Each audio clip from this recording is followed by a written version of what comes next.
Hi everyone, I'm Wahyu Suganti Cahyani and I'm from Denpasar class. For Applied Linguistics today, I'm going to present my presentation. It's about interlanguage. Well, I'll start from the definition of interlanguage itself, which means that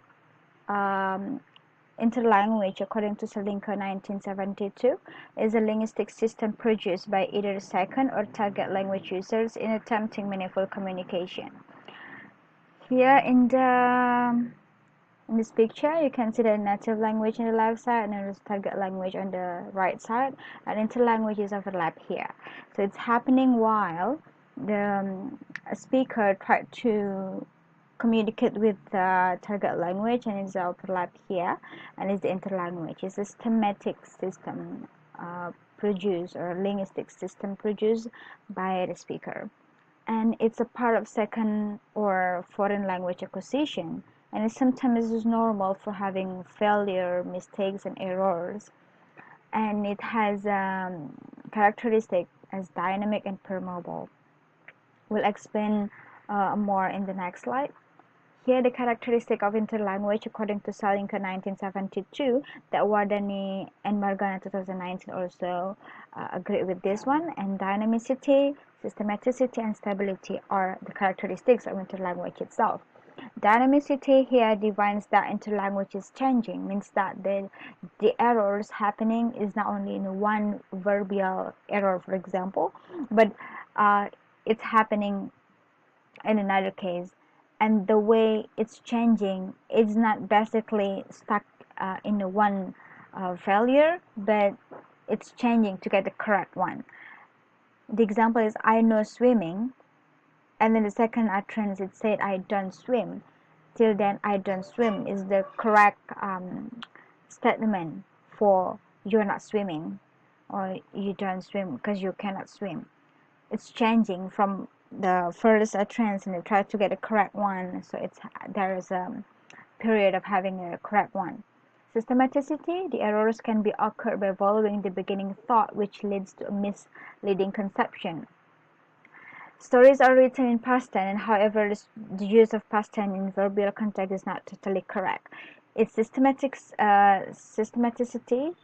It's happening systematically where one concept used or generalized. For example, the use of past tense using ed and d at the end of the basic word, and then it happens and it's used in other words. For example, go, and then it's going to be good, and then drink, swimmed.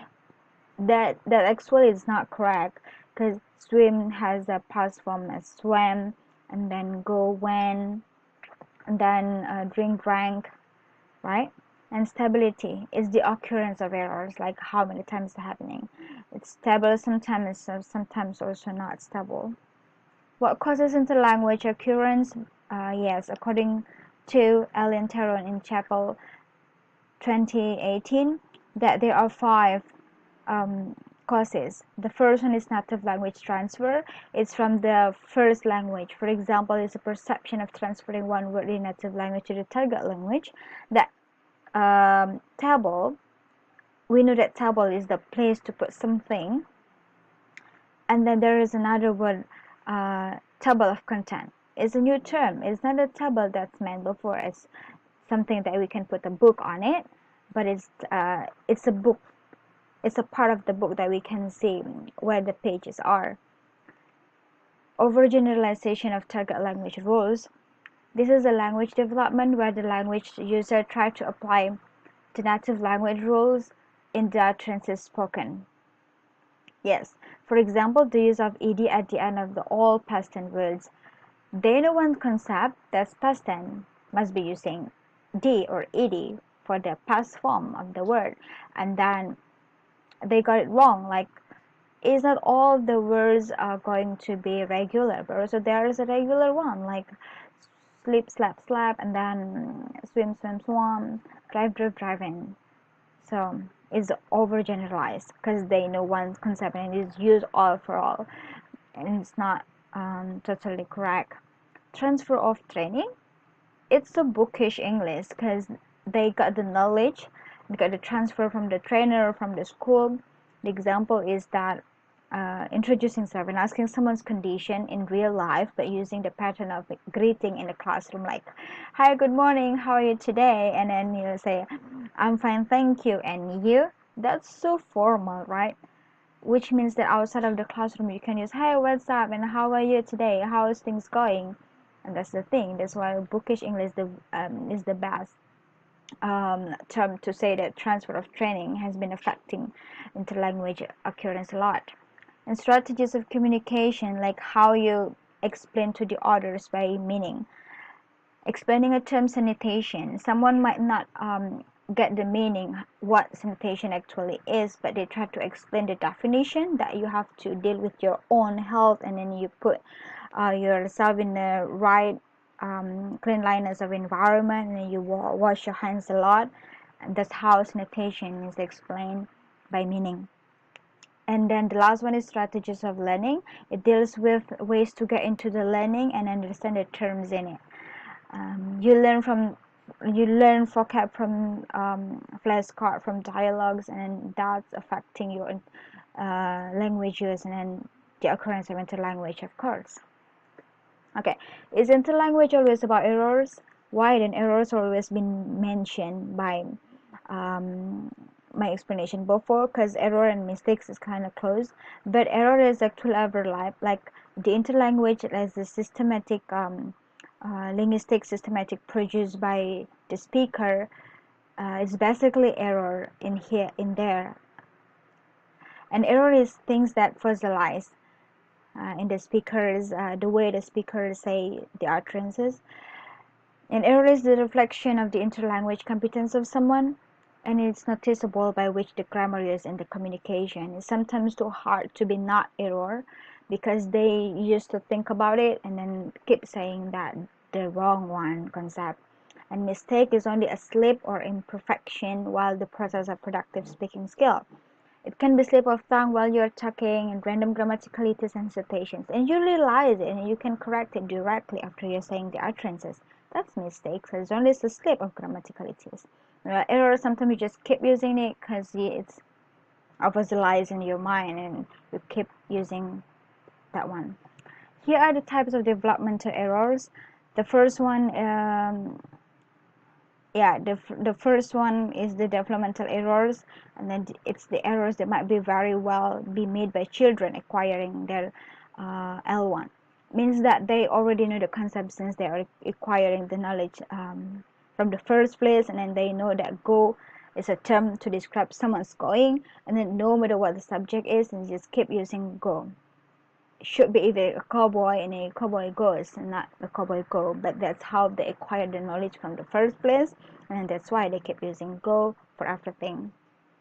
Overgeneralized errors, the errors that are caused by trying to use a rule in a context where it does not belong, like overgeneralized, like the use of past simple for in the systematic characteristic that she bought a dress. It should be she bought a dress, because the concept of ed fossilized in the mind, and keep putting ed at the end of the word. Simplification errors, the errors that are caused by simplifying or leaving out some elements. Okay, for example, I use 2 students tries to make a good score, and I just say like students tries. Students should be shouldn't try the subject verb agreement, right? Because I omit the number because I don't know, like it's 2 students, then it should be try, but I keep saying like students tries. That's how the interlanguage happening in simplification errors, because I omit some elements in the beginning that may be affecting the subject verb agreement used. Well, next is misuse of formal-like expressions.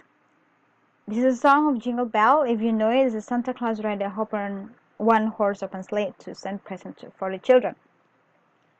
Many songs use these formal-like expressions, like to make it like nice to be listened, and then they ignore the grammatical rules. There's a misuse of formal-like expressions. And the interference errors, it's transfer from L1. Here the example is on the back of his body, he has big packet. The thing meant is actually he has a shirt below, and then he cannot find the right term to describe it, and it's only on the back of his body has a big packet. It's trying to give a meaning and then give the explanation and transfer it from the first language and then describe it. It's actually only a shirt below. Well, yeah, that's all from me, guys, for the interlanguage presentation. Thank you so much for watching this. If you still have any concerns and then questions, suggestions, critiques for me, I'm so open for that. Let's discuss in the group. And then, yeah, thank you so much. I'm so happy to presenting this for you. Thank you so much. See you on another presentation. Bye bye.